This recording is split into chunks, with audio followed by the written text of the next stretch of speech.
भविष्य की जो जो एक धारणा है वो मोदी जी की धारणा है। तो वादे सबके हैं, वादे कंप्लीट होने के बाद समझ में आएगा। मेड इन इंडिया हो गया, मेक इन इंडिया, कोई चाइना का प्रोडक्ट नहीं आ रहा। जरूरत है राजनीति की, यही है कि हमको जीतना है। 10 नंबर ही तो यार बड़ा मुंह मत खोलवाओ यार भाई।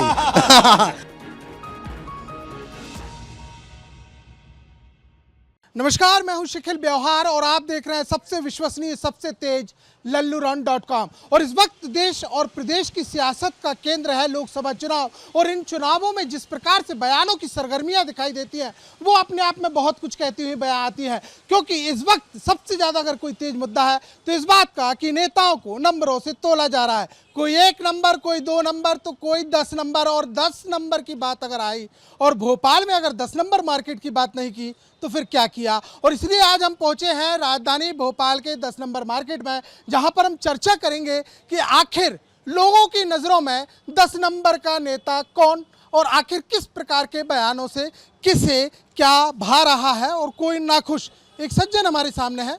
साहब, सबसे पहले तो नाम बता दीजिएगा। मेरा नाम राजकुमार सबनानी, मैं 10 नंबर में 42 साल से हूँ। अच्छा, 10 नंबर में 42 साल, क्या बात है। 10 नंबर में 42 साल से हैं आप और 42 साल से ही लगातार राजनीति को भी देख रहे हैं। चली आ रही है और मैं उसको देख रहा हूँ और बखूबी देख रहा हूँ। जब से मैं पैदा हुआ हूँ, जब से मैं जनसंघ से हूँ और जनसंघ से मैंने बिल्कुल उसकी दीक्षा ली हुई है, ऐसा समझ लो आप। क्या बात है। जनसंघ, देखिए ये शब्द बहुत समझने वाला है। जनसंघ वही जिसने मैंने दिए के ऊपर वोट देना चालू किया, तब से मेरे के ऊपर वोट, राजमाता सिंधिया याद कीजिएगा, जनसंघ, अटल बिहारी वाजपेयी साहब। जनसंघ से 42 साल का अनुभव, 10 नंबर मार्केट में, आखिर 10 नंबर नेता कौन? 10 नंबर का नेता अभी इस वक्त तो जो भी जैसे बीजेपी का माहौल चल रहा है वो तो आलोक शर्मा जी रहेंगे। हमारे आलोक शर्मा का ही लोकसभा का रहेगा। और आगे जाके भी मैं भविष्य की जो जो एक धारणा है वो मोदी जी की धारणा है, तो वो मोदी जी अपना पूरा कार्यक्रम पूरा करेंगे। मुझे अपना पूरा विश्वास है इसके ऊपर। विश्वास 10 नंबरी नेता की बातचीत की जाए तो किसी एक का तो नाम आता होगा कि ये 10 नंबरी है। ये नहीं कह सकता मैं एकदम। हाँ, ऐसे किसी नेता के लिए बारे में अपन ऐसा शब्द न बोले। अब शब्द निकल जाए तो अच्छा नहीं लगता। देखिए, अब शब्द तो हम भी नहीं चाह रहे निकालना, लेकिन नेताओं की जुबान से इस बात के निकल रहा है। मामले भी तमाम खुल रहे हैं, तो आखिर क्या कहेंगे?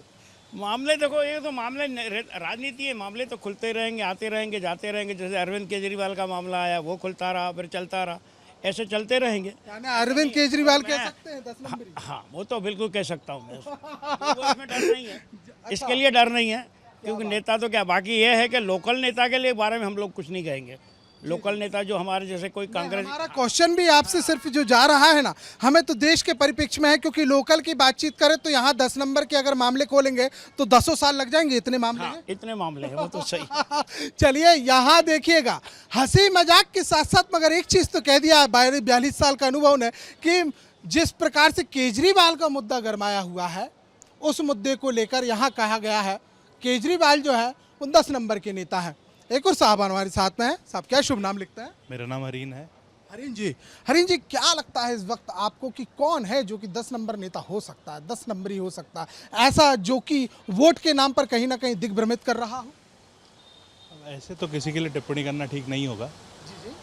वादे सबके हैं, वादे कंप्लीट होने के बाद समझ में आएगा। ऐसा जी, वादे कंप्लीट होने के बाद। आपका वादा किसके साथ? हमारा मोदी जी के साथ। मोदी के साथ। क्या रहा मोदी में विशेष ऐसा जो आपको लग रहा कि उन्हें? बालाकोट रहा, पुलवामा स्ट्राइक रही, पड़ोसियों के साथ जो हमारे रिश्ते हैं उनको जिस तरीके से उन्होंने हैंडल किया है वो रहा। राहुल गांधी के विषय में क्या कहेंगे? मैं कोई टिप्पणी करूँगा, बड़े नेता हैं पर उन्हें शायद अभी स्टेज नहीं मिला परफॉर्म करने के लिए। देखिए, बड़ी सधी बात कही है और मैं यूँ कह सकता हूँ कि निश्चित तौर पे मतदाता है लेकिन नेता से भी कम नहीं है। क्योंकि अपनी बात इशारों में ज़रूर कह गए। और बात इस बात की भी समझ में आती है कि जहाँ पुलवामा और सर्जिकल स्ट्राइक जैसी मामले सामने आते हैं, कहीं ना कहीं उन मामलों को लेकर भी लोगों में यह है कि वोट दिया जाएगा। सर, आप छुप नहीं सकते, इस प्रकार से आप देख रहे हैं, आप तक मैं ज़रूर पहुँचूँगा। माफ़ी चाहूँगा सर, जिनकी भी दुकानों क्या प्रवेश हो सकता है? अच्छा, ऐसा। अरे तो आइए, तो कुछ बोलेंगे नहीं क्या? अच्छा, नहीं बोलेंगे, चलिए आप मत बोलिएगा, आपसे चर्चा करते हैं। सर, इस बार क्या लग रहा है लोकसभा चुनावों को लेकर? आपको लग रहा है मोदी ही जीतेगा। मोदी ही जीतेगा? कारण क्या है सर? देश में जिस प्रकार से विकास के कार्य किए हैं मोदी ने, एक नक्शे में भारत की पहचान बनाई है, उस हिसाब से मोदी ही आना चाहिए, मोदी ही आएगा। साहब आपकी ये मोबाइलों की बड़ी प्यारी सी शॉप हमको यहाँ पर दिखाई दे रही है। चाइना का आखिर क्या हाल है? क्या चाइना का माल वगैरह है इधर? सब मेड इन इंडिया हो गया है, मेक इन इंडिया। कोई चाइना का प्रोडक्ट नहीं आ रहा। कोई नहीं आ रहा, तो इसका श्रेय किसे? मोदी, मोदी। सिर्फ मोदी। अच्छा साहब, और अगर हम इस बात की करते हैं कि मोदी जी के अलावा या बीजेपी या कांग्रेस में आखिर जिस प्रकार से जो बयान दे रहा है, आपकी नज़र में अटपटा या वैसे बयान देने वाला नेता कौन है जिसकी बात आप सुनना नहीं चाहते? राहुल गांधी। क्या यह इनको 10 नंबर ही कह सकते हैं क्या? बिल्कुल। हंस रहे हैं, हंसते हुए बात अपनी बयां कर रहे हैं। आखिर जानेंगे ऐसा क्या लगा सर आपको कि राहुल गांधी 10 नंबर ही आपकी नज़र में? वो बेकार की बातें करता है, बिना सिर पैर की बातें। देश के हित में कोई बात नहीं करता, फोकट बातें करता बस। देखिए भोपाली शब्द है कि फोकट बातें करते हैं। हाँ जी, हाँ जी। देश के हित के लिए बहुत बातें ज़रूरी है, जो राहुल गांधी में वो चीज़ नहीं है। अच्छा, ये मैंने कहा, कहने का मतलब ये है कि जो नेहरू का ज़माना था वो सही थे। इंदिरा जी आई, इंदिरा जी का भी कार्यकाल सही था। राजीव गांधी आए, उनका भी कार्यकाल सही था। ये मिस्टर पप्पू के नाम से जो मशहूर हुए तो वो पप्पू ही है, इसके अलावा कुछ नहीं है। क्या आप बात कर रहे हैं? राजनीति के लिए वो परिपक्व नहीं है मतलब। अच्छा, और अगर दिग्विजय सिंह साहब की बातचीत की जाए तो उनके लिए क्या कहें? दिग्विजय सिंह जो शुरू से, जैसे जब से मैं 42 साल की बात कर रहा हूँ, तो दिग्विजय सिंह जब कांग्रेस का राज था उस समय मेरे ससुर साहब भी श्री कृपाल दास बत्रा जी मध्य प्रदेश व्यापारी महासंघ के अध्यक्ष थे।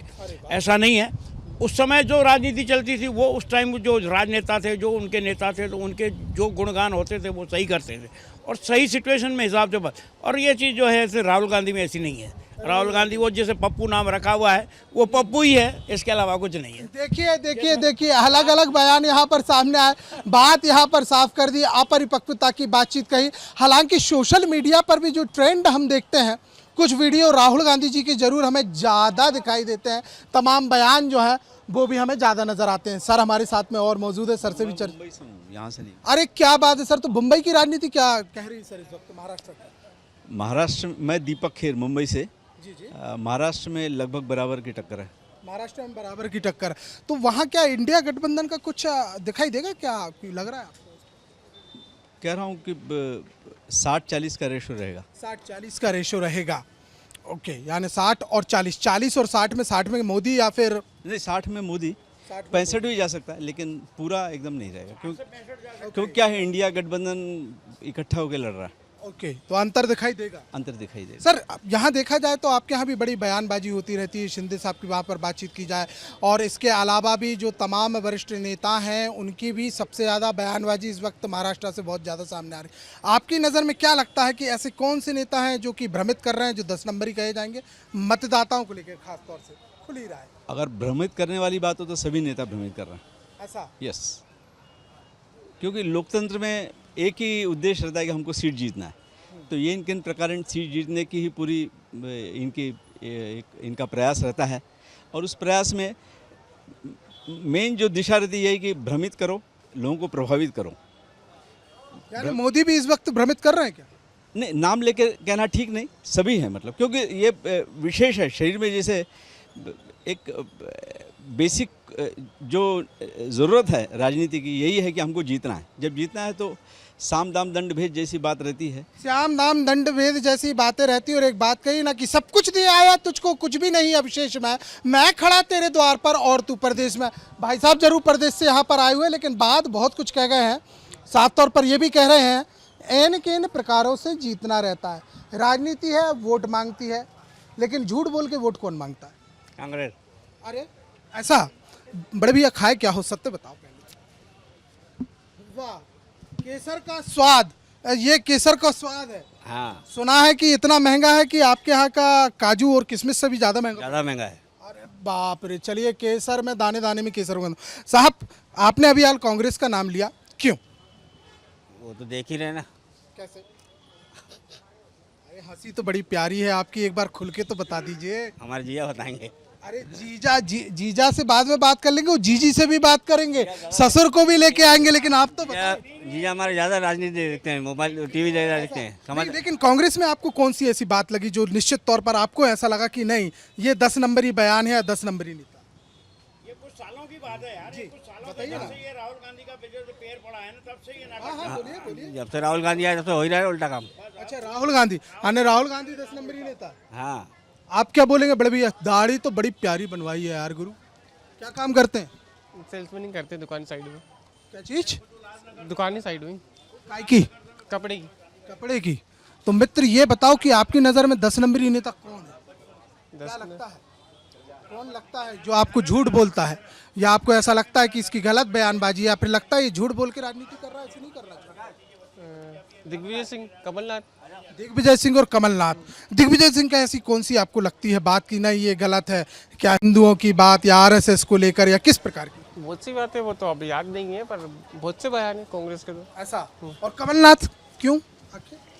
कमलनाथ तो अभी पार्टी बदलने वाले थे, मोदी जी से मिलने गए थे बीच में बेटे के साथ। हाँ हाँ, दिल्ली तो दौरा हुआ था। दिल्ली दौरा हुआ था, वो भी पलटने वाले थे, बीजेपी में जाने वाले थे वो तो फिर आखिर रुक क्यों गए? वो पता नहीं, उनकी आगे की बात है अंदर की।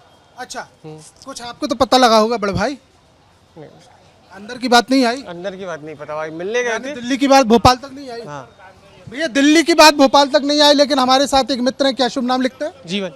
जीवन भाई ने एक चीज साफ कही है कि उनको जो है 2 बयान नजर आते हैं, बयान कौन से ये तो पता नहीं है, लेकिन कमलनाथ और दिग्विजय सिंह ये इनकी नजरों में 10 नंबरी नेता, ऐसी कुछ जी। तो भैया ये तो सियासी सफर है, अलग अलग बयान, अलग अलग बातें सामने आती हैं। क्या बात है, कटिंग चल रही है और हम देख सकते हैं कि यहाँ भी माहौल एक अलग है। हमारे साथ कुछ लोग भी यहाँ पर हैं, उनसे भी यहाँ पर चर्चा करेंगे। बहुत शानदार काम करते रहिएगा सर, आपका काम डिस्टर्ब नहीं करेंगे। बड़े आनंद से आपके 10 नंबर दुकान में घूम रहे थे, आप दिख गए तो आपके पास भी आ गए, कोई समस्या तो नहीं था? नहीं कोई समस्या। काम करते रहिएगा, काम डिस्टर्ब नहीं कीजिएगा। मोदी जी से लेकर सब यही कहते हैं, चाहे वो इंडिया गठबंधन हो चाहे कोई भी हो, कि भैया करते रहो काम, क्योंकि काम उनका भी बनता है, वोट मांगने आते हैं। आप बताइएगा साहब, आपकी नज़रों में, हाँ करते रहिएगा, आपकी नज़रों में आखिर 10 नंबरी नेता कौन है? कौन है जो कि झूठ बोलता है, कौन है जो कि दिग्भ्रमित करता है? इसमें क्या बता सकते हैं भाई अब? ऐसा और क्या? कोई तो होगा। अरे नहीं, हम कुछ नहीं बता सकते इसमें। ऐसा हाँ। कुछ भी नहीं बोलेंगे। हमारे साथ एक और मित्र यहाँ पर पंखे से हवा कर रहे थे और पसीना भी निकल रहा है, गर्मी बहुत है। साहब क्या शुभ नाम लिखते हैं? खालिद। खालिद भाई, इस वक्त जैसी गर्मी हमें और आपको लग रही है, सियासत में भी बहुत गर्मी है। तमाम प्रकार के आरोप प्रत्यारोप लगा रहे हैं, तुम गलत, तुम सही, तुम झूठे, तुम सही। आपको कौन लगता है कौन सही कौन झूठ? वोट तो देते होंगे। हाँ वोट देते हैं। तो इस बार किसके पल्ले में जाएगा वोट? अपना वोट तो हमेशा कांग्रेस को ही जाता है भाई। कांग्रेस को। अब बीजेपी से क्या जितने लोग हैं वो बड़े बीजेपी से खुश नज़र आते हैं, आप थोड़े से नाखुश नज़र आए, कारण क्या? नहीं ऐसी कोई बात नहीं। ऐसा एक बार हम भी यहाँ पर खानू गांव गए थे और उनसे चर्चा वगैरह की, तो अल्पसंख्यक वर्ग से एक बात निकल कर सामने आई, कहीं ना कहीं धर्म परस्ती की बातें करती है बीजेपी, कहीं ना कहीं धर्म के आधार पर राजनीति भी करती है बीजेपी। ये फैक्टर लगता है आपको? पता नहीं। अच्छा, मोदी सरकार से खुश है कि नहीं? ठीक है। ठीक है। देखिए भाईजान है, बहुत कुछ बोलने की स्थिति में तो नहीं है, लेकिन पसीना जरूर बता रहा है कि सियासी सरगर्मी जो है वो भी माथे से जरूर निकलती हुई नजर आती है। अंतिम कुछ दौर में एक और व्यक्ति से यहाँ पर चर्चा जरूर। अरे आजा आजा, क्यों हाथ जोड़ रहे हैं? हाथ क्यों जोड़ रहे पहले हो? हाँ, बोलना भाई साहब। जोड़ने का कारण बताइए। हाँ, पहले हाथ जोड़ने का कारण बताइए, क्या हुआ? क्या हुआ? भाई मैं राजनीति मुझे इंटरेस्ट नहीं है। बहुत बढ़िया, राजनीति में इंटरेस्ट नहीं है। आपकी राजनीति से बेरुखी क्यों, हम तो ये जानना चाह रहे हैं। मेरी बेरुखी नहीं है। नहीं, तो देते हो ना? वोट देता हूँ। अच्छा वोट देता हूँ, मैं आज से 25 साल से वोट दे रहा हूँ। अच्छा, 5 बार दे चुके हैं। 5 बार दे चुका हूँ। और लेकिन बात खुश होता हूँ वोट जब देने जाता हूँ ना, यूं यूं फूल के जाता हूँ, थोड़ा करके, हाँ। वोटिंग करता हूँ। अब किसे करता हूँ ये मत पूछना, ठीक है, फिर? वोटिंग करके आता हूँ। अच्छा, 5 साल बाद जितना सीना चौड़ा रहता उतना ऐसा तो नहीं हो जाता कि वादे कभी नहीं, कभी नहीं। ऐसा राजनीति से बिल्कुल दूर। दूर दूर तक। नाम क्या है? मेरा कुद्दूस अहमद कुंदन सिंह। कुद्दूस अहमद कुंदन सिंह। जितना टिपिकल इनका नाम है उतनी ही टिपिकल इनकी जो है बात समझ में आ रही है। तो अच्छा कुंदन भाई, एक चीज और बताइए, 10 नंबर आखिर क्यों आपको? 10 नंबर में मैं इसलिए कुंदन चलता है मेरा 10 नंबर में। यही तो बता रहा हूं। आज यहाँ 30 साल 32 साल हो गए, कुंदन से जाना जाता हूँ। के नाम से और मेरा ओरिजिनल जन्म पत्री कुद्दूस अहमद के नाम से। कुद्दू भाई ये बता दो, 10 नंबर का नेता कौन? बस कोई नहीं। नंबर का नेता हरीश नेता, ये हमारे मार्केट। अरे यहाँ नहीं, राष्ट्रीय राजनीति की बात चल रही भाई। बीजेपी 10 नंबर नेता, 10 नंबर जानते हैं? बीजेपी 10 नंबरी कौन होता है? 10 नंबर ही तो यार, बड़ा मुंह मत खुलवाओ यार भाई। मुंह मत खुलवाओ। चलिए और बात कर लेते हैं। चाचा, आपकी नजर में राजनीति में पढ़ता ही नहीं है भाई, ऐसा नेताओं से दूर रहता हूँ। गुटका फंसा हुआ है, शायद बोल नहीं पा रहे क्या? नेताओं से चलिए और यहाँ पर आते हैं और पूछते हैं, समझते हैं कि बड़े भाई रुको तो। अरे ऐसे भाग रहे हैं नेताओं के नाम से कि हालात जो है वो कुछ और नजर आते हैं। चाय पी रहा है भाई, और उसके पास हम अंतिम बार एक चीज़ यहाँ पर जरूर जानेंगे। साहब बड़े प्यार से पी रहे हैं, लोग तो 10 नंबर के नाम से ही भाग रहे हैं। अब आपसे एक चीज़ हम जानना चाहेंगे कि आखिर आपकी नज़र में 10 नंबरी नेता कौन जो कि झूठ बोलता हो? 10 नंबरी नेता कौन? सर मेरे तो यार नेताओं के नाम ही नहीं पता सही। अच्छा, कोई तो होगा जिसके बयान सुनते होंगे, अरे झूठ लगता होगा कि नहीं, ममता अरे हम लोग एक्चुअल में क्या है, हम लोग आजू बाजू में अरे एक और भाई साहब यहाँ पर मिले हैं, साहब से करते हैं। साहब आपने कुछ नाम बताया था, क्या बोल रहे थे? राहुल गांधी है 10 नंबरी। 10 नंबरी, आखिर ऐसा क्यों? अब देखो तो भाई आज तक उनने कुछ बोला होगा क्या? आपको क्या लगा कुछ हुआ क्या? और या जो बोलते हैं तो कोई किसी चीज़ में सच्चाई रहती है क्या? बताइए आप, अगर किसी चीज़ में सच्चाई रहती हो तो अपन मान सकते हैं उनको 1 मिनट के लिए भी। अगर कभी कोई एक बयान भी उनका अगर कोई सच्चा हुआ हो तो अपन इस चीज़ को मान सकते हैं। मोदी तो जो करते हैं, जो बोलते हैं करके दिखाते हैं। 90% ही सही, 80% ही सही, लेकिन करके दिखाते हैं वो। कांग्रेस कुछ लोगों से हमारी चर्चा हुई थी, कांग्रेस के कुछ लोग बोल रहे हैं, क्या लगे 15 लाख रुपए का वादा करने वाले मोदी जी थे, इसलिए नंबर हम उनको देते हैं। 15 लाख उनने बोला कब? 15 लाख उनने कब भी कोई बयान मोदी जी का आपने सुना है कि उनने बोला है कि आपके अकाउंट में 15 लाख? उनने ये बोला था अगर काला धन और विदेशी पैसा वापस आ जाए तो हर व्यक्ति के अकाउंट में 15 लाख रुपए आ सकते हैं। ये बयान थे। 10 नंबरी नेता फिलहाल राहुल गांधी। 10 नंबरी नेता फिलहाल राहुल गांधी। 10 नंबरी नेता राहुल गांधी जी, राहुल गांधी। तो भैया ये रहा 10 नंबर में 10 नंबरी नेता का समीकरण, और लल्लू राम से की खुलकर लोगों ने बात। लेकिन इस वक्त मध्य प्रदेश की सियासत की बातचीत करें या देश की, तमाम बयान सामने आ रहे हैं। लोगों को इस बात को लेकर जकड़ा जा रहा है, जिस प्रकार से बयानबाजियों को लेकर कि नहीं, आपको किसी भी प्रकार से हम तक अपना वोट देना होगा। और इसी के चलते एक दूसरे को जो नेता हैं वो नंबर भी दे रहे हैं, किसी को 1 नंबर, कोई 2 नंबर। लेकिन 10 नंबरी नेता का जब हम यहाँ पर देखते हैं तो पढ़ने में कुछ लोगों का बीजेपी तो कुछ का कहना आपने सुनी लिया होगा। तो जिस प्रकार से जो समीकरण है और जो सियासत फिलहाल नज़र आती है, वो इस बात को साफ तौर पर बयां कर रही है कि आने वाला चुनाव जो है वो बहुत कुछ हद तक उतनी ही सरगर्मियों से भरा होगा जितना मेरे माथे से निकलता हुआ पसीना। अगली बार फिर किसी मुद्दे को लेकर आपसे रूबरू होंगे, तब तक के लिए नमस्कार। लेकिन हाँ, देखते रहिए LalluRan.com, सबसे विश्वसनीय, सबसे तेज।